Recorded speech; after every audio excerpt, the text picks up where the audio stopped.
I have always been the responsible one in my family. From an early age, I was given responsibilities that seemed to be naturally expected of me. My parents, especially my mother, always saw me as independent and self-sufficient. On the other hand, my brother Martin was always the center of attention. He was the most loved member of the family, even though his efforts and actions never led to much success. I remember how, whenever I received excellent grades in school, no one paid attention. But Martin, even when he got poor grades or avoided his responsibilities, would be celebrated by my parents. It seemed like this pattern would always continue. I, the responsible, independent, and successful one, and Martin, who always needed financial and emotional support. I never worried about how my family saw me. I was busy building my own independent life. After graduating from university, I landed a job at one of the top financial consulting firms, and I quickly progressed in my career. I was finally creating the life I always dreamed of, independent, with my own money, and completely free from family dependence. One day, while I was reviewing a complex financial case at the office, I received a short message from my mother. "Anna, we have a family meeting. It's very important. Will you be at home at 3 p.m. on Saturday?" A short message with no further explanation. I knew these messages often meant something serious, something related to Martin's problems. From experience, I knew this meeting would be about him. I carefully read the message and showed it to my friend and colleague, Catherine. "Do you think this is about Martin again?" Catherine looked at me and smiled. "Probably. It's always the same, right?" I decided to attend the meeting, but this time, I wasn't going to solve Martin's problems. I felt it was time for me to prove something. No one had the right to drown my life in Martin's crises. On the day of the meeting, I returned home. As I entered, I looked into the family room. My father was reading the newspaper, and my mother was in the kitchen preparing snacks. But there was something in their gaze that made me suspicious. When I entered the living room, I immediately noticed that Martin was sitting on the couch with a face full of anxiety. "Anna, darling, come sit down. The meeting has started." My mother's voice echoed through the house. I forced a smile, but I knew that this smile was covering something far more serious. My father began, "Anna, you've always helped us make the right decisions in life, and now we need your help again."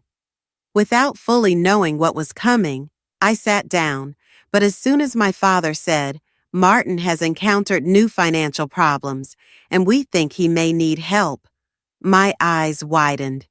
They were asking me again to make sacrifices for Martin. I knew this would quickly turn into a crisis. My father continued, "Martin has recently decided to sell the shares in Grandpa's company, and now he wants us to buy more shares to get him out of his debts. We think we should use some of our shares to save him from this crisis." I stood up and calmly replied, "This is not your solution. I can't help this time." At that moment, my father responded angrily, "Why? This is a family issue, and you should help the family?" I lowered my gaze and said, "No, this is a problem you've always tolerated. Not anymore. Not from me. Not this time." Days went by, and I continued to feel the pressure from my family. I had asked my father for more clarification about the shares and financial decisions, but he always avoided answering. I, being an expert in financial matters, decided to go through the family's financial documents myself. I started searching through the old financial records of my father and grandmother in our family house. Soon, I realized that something much more serious than a simple financial issue was hidden. I discovered that my father had sold a large portion of the company's shares without informing me, and much of this money had been spent helping Martin. I said to myself, "This isn't a financial crisis. This is a plan to drag us into even more debt. They don't want me to know anything. That same night, I went to see the family lawyer, Mr. Williams. He quickly reviewed the necessary documents and realized that my father had moved many assets without my knowledge. The lawyer emphasized that the company was in very bad financial shape, and selling more shares could completely lead to the loss of all our assets. That night, after returning from the lawyer's office, I sat at home, going through the financial documents. My mind was consumed by everything that had been happening in my family and how my parents had excluded me from major financial decisions. I had always felt a sense of unease in such situations, but never to this extent. I had never before felt the need to uncover the truth myself. I knew that my grandfather's company had always been a valuable asset for the family. But now, with the recent changes and my father's decision to sell shares, I came to the conclusion that the company was on the brink of bankruptcy, and no one but me could prevent this disaster. I spent hours poring over the documents, finding that my father had sold off a large portion of the shares over the years and had never once consulted me. This was a huge red flag for me. I remembered always being seen as the independent one in the family, but now it seemed like I had no role in my own family's decisions. A few days later, I went to see my father.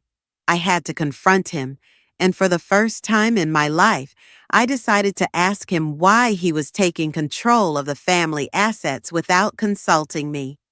I knew there was no way around facing him directly. That day, in our old house, I looked at my father and said, "Father, I need to know the truth. Why did you sell the company's shares? Why didn't you tell me?" My father, who had always been the authoritative, controlling figure, seemed somewhat embarrassed this time. He avoided my gaze and replied, "It's for the family, Anna. All of this is for Martin. You know he's in a lot of trouble. I had to help him." I placed my hand firmly on the table and replied assertively, "This is absolutely unacceptable. This company belongs to all of us, not just Martin. You cannot jeopardize all of our assets just to save him from his mistakes. This behavior is only making things worse for him." My father sighed deeply and with a tear in his eyes said, "Anna, I know this was wrong, but I had no choice. Family comes first. We can't let Martin fall apart." I felt a weight in my chest. I had spent years avoiding family responsibilities, but now I found myself in the middle of a big battle. A few days later, I met with Catherine, a close colleague and friend. I needed to discuss my next steps.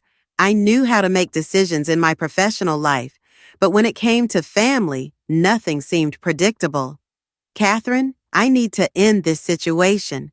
I can't let my parents ruin the assets any further. It's not just about the company's shares. It's about trust and family responsibility. It feels like no one wants to take responsibility."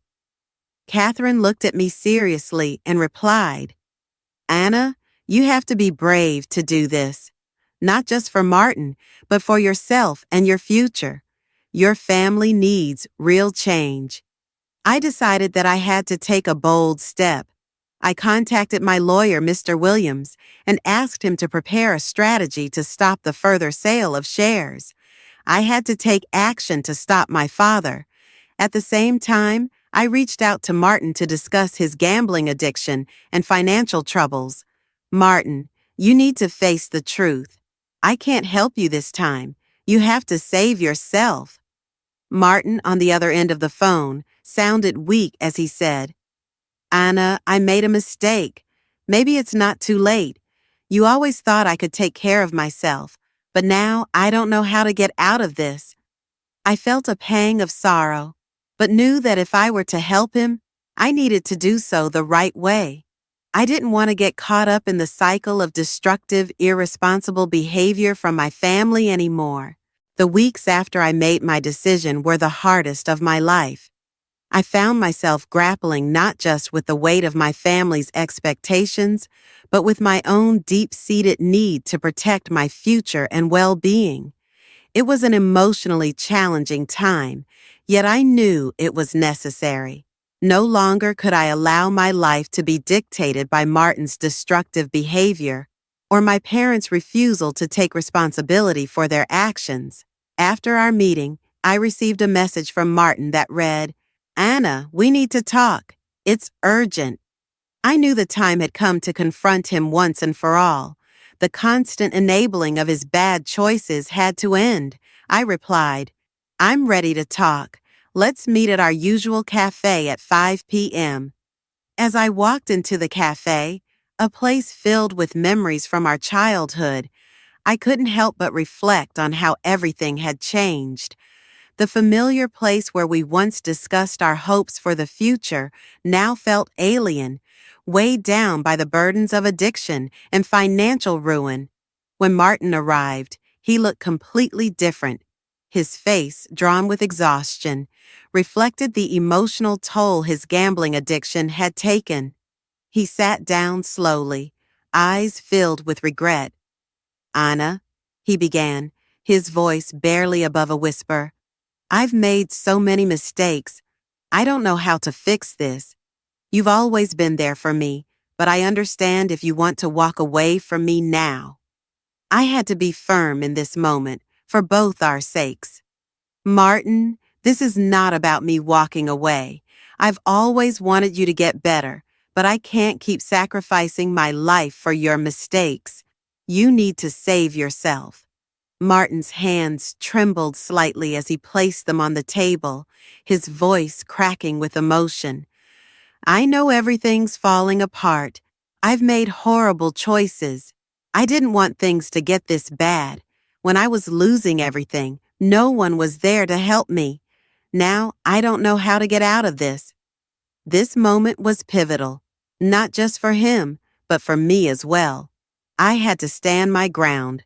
"Martin, no one can save you from your mistakes except for you. You have to decide how you want to live. I can't fix everything, but I'll always be here. But this time, I won't sacrifice my future for your past mistakes."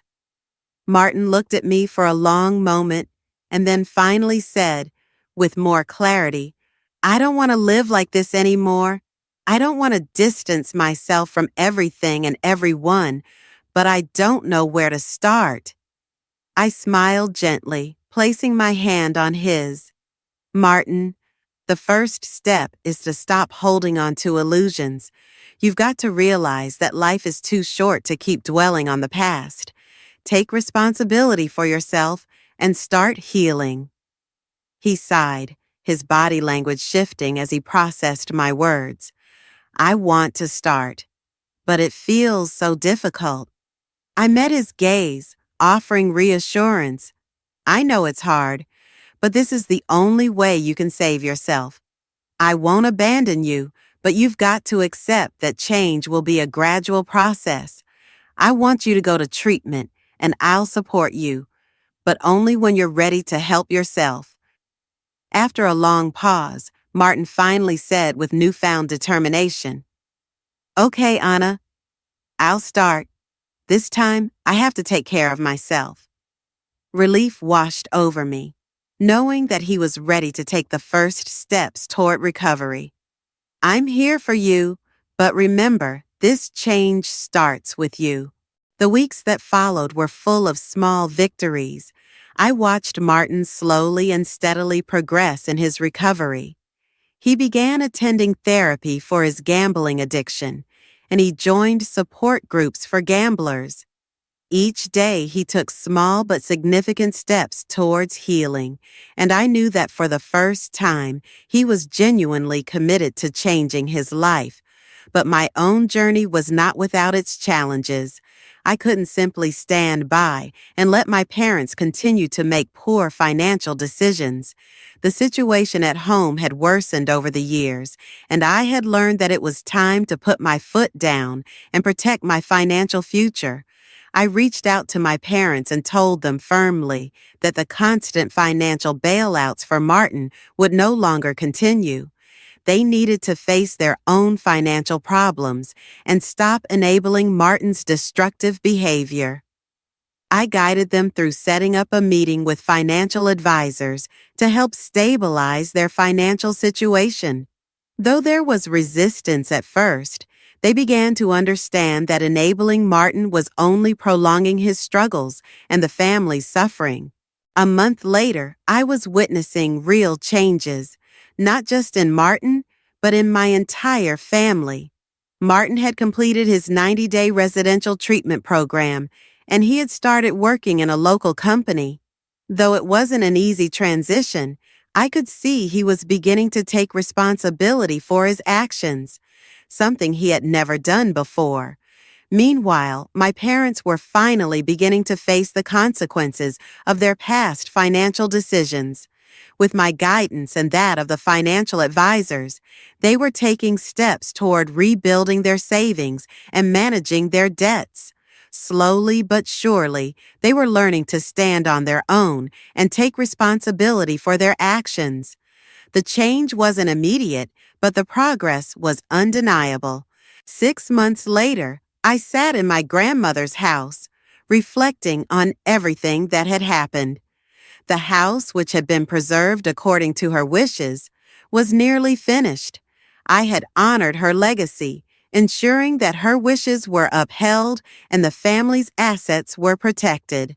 My phone buzzed, and it was a message from Catherine. "How's the solitude treating you? Ready for visitors yet?" I smiled and replied, "Maybe next weekend." Still processing everything. Sitting there, I felt a deep sense of peace. My family had changed, though not without difficulty.